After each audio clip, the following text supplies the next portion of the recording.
Жанабілмен жүздесу.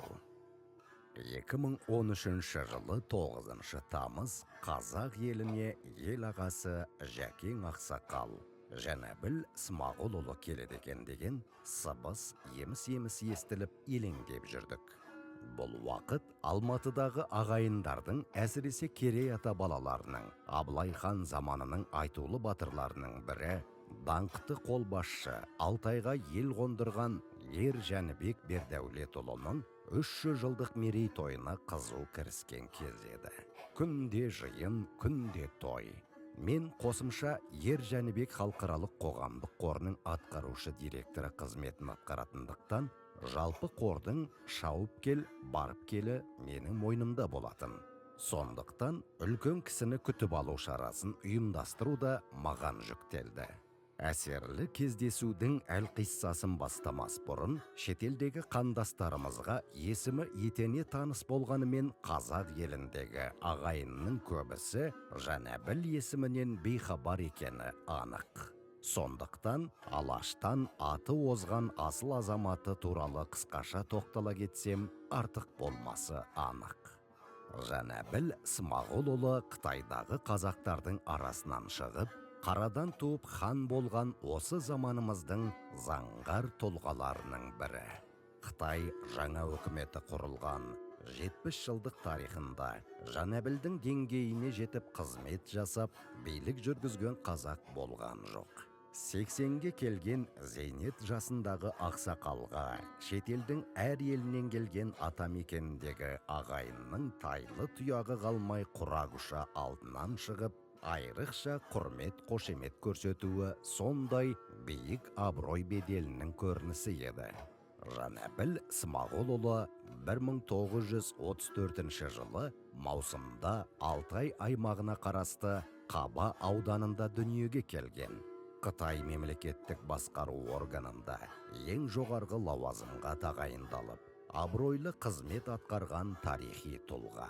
Ол Қытай Халық Республикасы Шинжаң Ұйғыр автономиялы райондық саяси кеңес комитетінің бұрынғы төрағасы, қадірменді ел ағасы Жәкең Қытай коммунистік партиясы бүкіл мемлекеттік партия мүшелері құрылтайының ілгері кейінді 6 кезек уәкілі, депутат, 5 кезек Қытай коммунистік партиясы орталық комитетінің кандидат мүшесі болып, партия мен мемлекеттің зор істерін талқылауға қатынасқан бірден бір қазақ.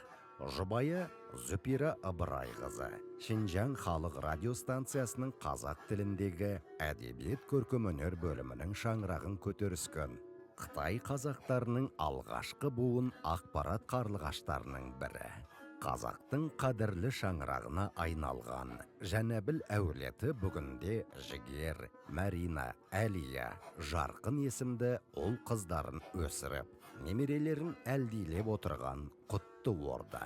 Қытай Халық Республикасының негізін қалаушы көсемі Мао Цзедун мен тұңғыш премьер-министрі болған Чжоу Энлайдың заманында билікке келіп, одан кейінгі Қытай басшылары Дэн Сяопин, Ян Шаньконь, Хуа Гофен, Ху Яобан, Цзян Цзимин, Ху Цзинтао, Ли Пен, Чжу Жунци, Фэн Цзябаолармен тікелей бірге жұмыс істеген қазақ халқының қадірлі президенті Жанабіл Смағұлұлы ұзақ жылдық өзіне сеніп тапсырылған жауапты қызметтерді абыроймен атқарып, 2005 жылы даңқпен зейнетке шықты.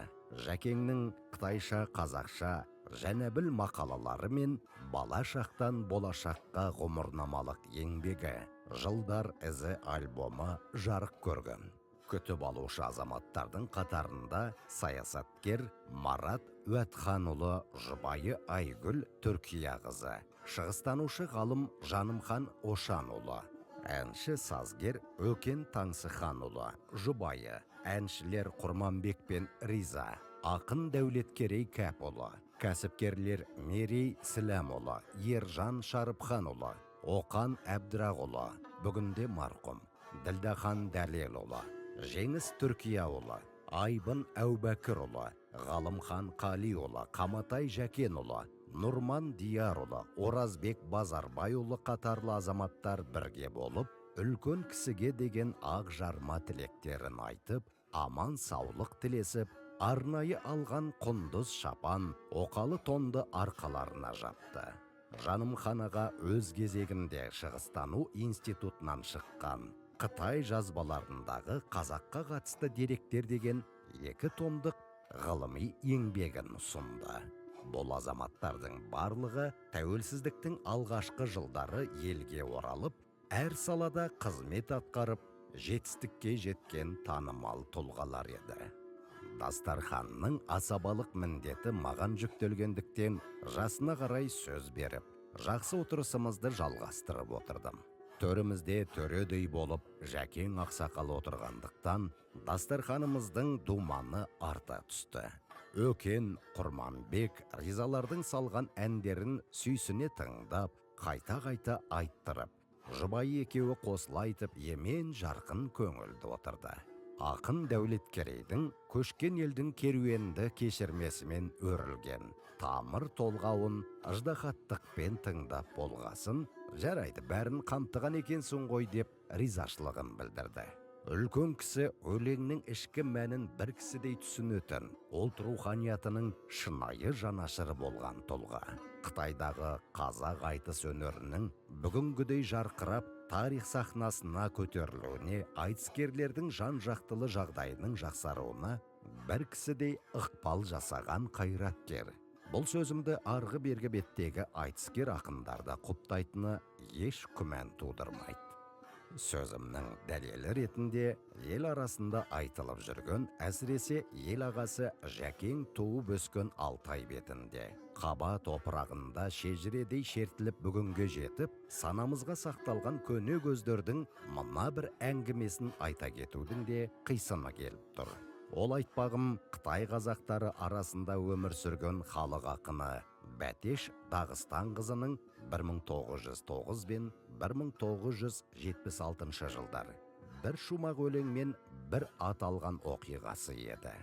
Бәтештің күйеуі Алтай бетіне аңыз болған атақты батыр, жортуылшы Әтік Жапарұлы 1899 бен 1988 жылдар.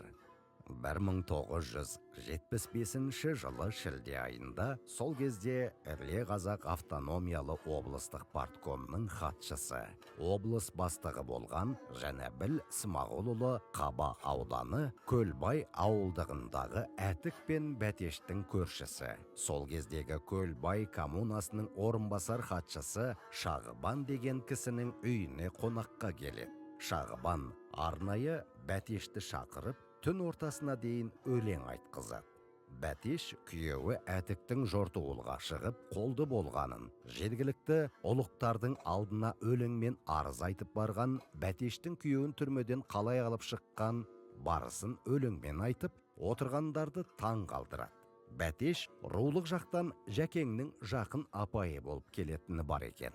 Өлең айтылып бітер сәтте ел ағасы Жәкең: «Жарайды апай, денсаулығыңыз жақсы, өлеңіңіз де бәз баяғысындай екен. Рахмет сізге, тағы не айтарыңыз бар?» дегенде, Бәтеш жалғасты өлеңдете жөнеледі. «Берейін өлең айтып бауырыма, бауырым түсел түсті ауылыма. Бір кезде жортуылмен аты шыққан, жездеңнің Алтай менен сауырыңа. Өлеңмен тас түрмеден алып шыққам, бұл мәлім алтын Алтай қауымына. Сол сорлы жездеңде әлі бұтартар жоқ, шықпай жүр жырға бәрі қарығыда.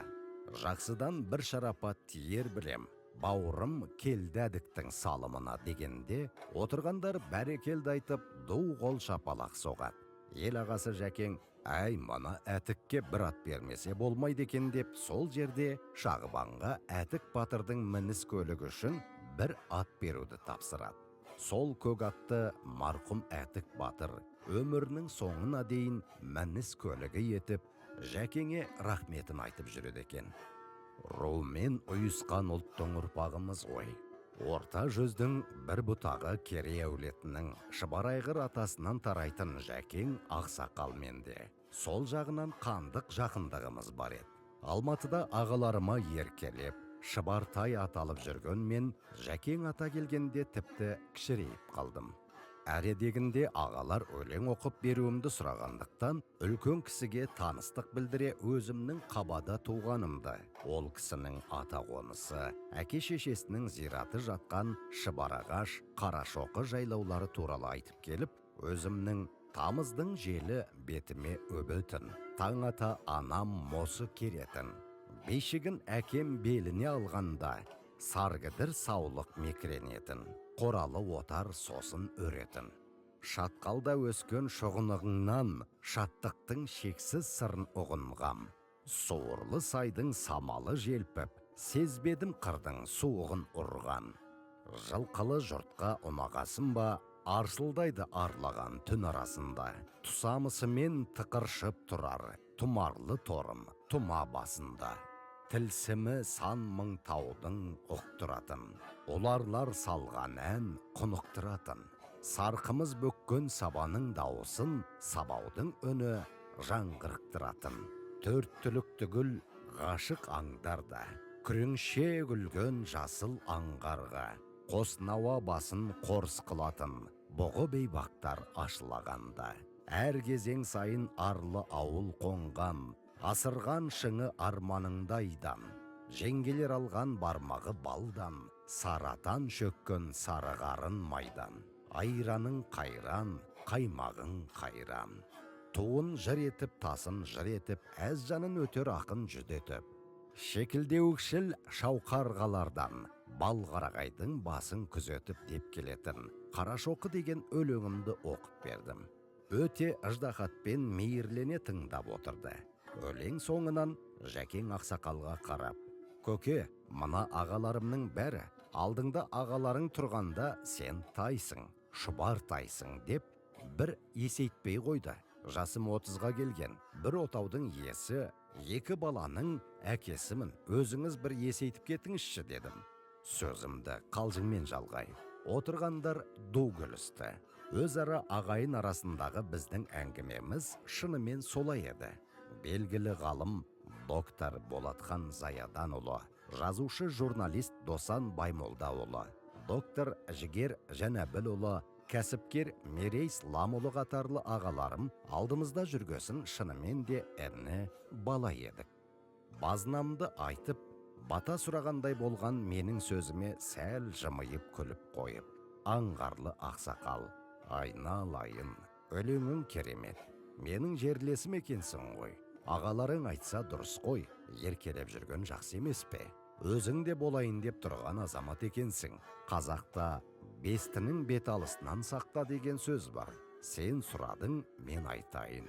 Онда сен бесті бол деді көпшілікті мейірлі жүзімен бір шолып өтіп. Ауыздарына құм құйылған ағаларым күбірлесе күлісіп, шапалақ соғып мені құттықтап жатты. Алғаным абыройлы атақ. Дәреже болмағанымен, ағаның өзіме арнап айтқан бір ауыз жылы сөзі, ақылас батасының өзі атанға бергісіз абырой ғой. Қуана бет сипадым. Басымдағы таз кепешім сол күннен бастап Оразбек бауырыма кейіліп, ағаларының Шыбартайын айналып шыға келді. Содан бері ағалар арасында көкдөнен болып шауып келе жатқан жайым бар. Жәкең ақсақалмен бірге болған 4-5 сағаттық отырысымыз жылға бермес жылы жүздесу болып есте қалды. Жиналғандардың біразының әке шешелері үлкен кісінің қызметінде болған, мейір шапағатын көрген жандар болғасын, бұл отырысымыз емен жарқын қызу әңгіме сырласуға толы болды. Ағамыз дастарханды ақ батамен қайырып, разылық ықыласпен сөзін қайырды. Жұбайы Зүпира апамыз да аналық ақ тілегімен алғысын айтты. Осылайша залдағы ағайын қаумалай қоршап сыртқа беттедік.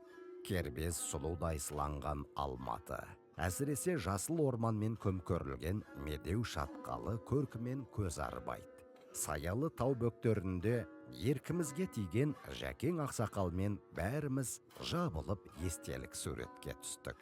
Есік алдындағы әредік жиналысты Дәулеткерей ақын өкілі домбырасын бебеулете, Құдай-ау жарым қайда таза мінсіз, қалайша ағам келсе қалам үнсіз, Оспаннан кейін елге билік құрған, алғашқы аңыз болған Жәнәбіл дей келіп, ағамызға арнап амандық, саулық, ақ жол тілеген жыр шумақтарын арнады.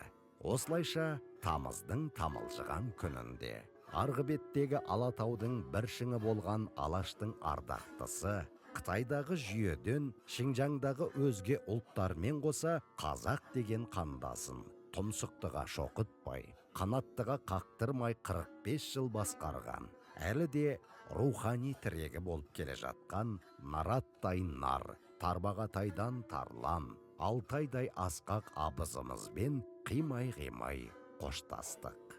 Жәкең Ақсақалдың қазақ еліне Алматыға келуі мұндағы ағайынға үлкен рухани күш, бұзылмас береке бағыштап кеткендей болды. Сол кездесуде жарқырап арамызда отырған асыл ана, аяулы жар Зүпира апамыз осы жылы өмірден өтті. Бәріміздің қабырғамызды қайыстырған бұл ауыр қаза, халық жүгін қайыспай көтерген Қаранар Жәкең Ақсақалға да оңай тимегені анық. Естеліктер ескірмейді деп, ескермей жүре бергенімізбен қарттарымыздың қатары сиреп, ағаларымыздың арасы андыздап бара жатқаны көңілге кірбең ұялатады екен. Сондықтан өнегелі өмірінде өзгеше із қалдырып, тірісінде аңызға айналған Алаштың арда президентімен кездескен бір сәтімнің болмысын сіздермен де бөлісуді жөн көрдім.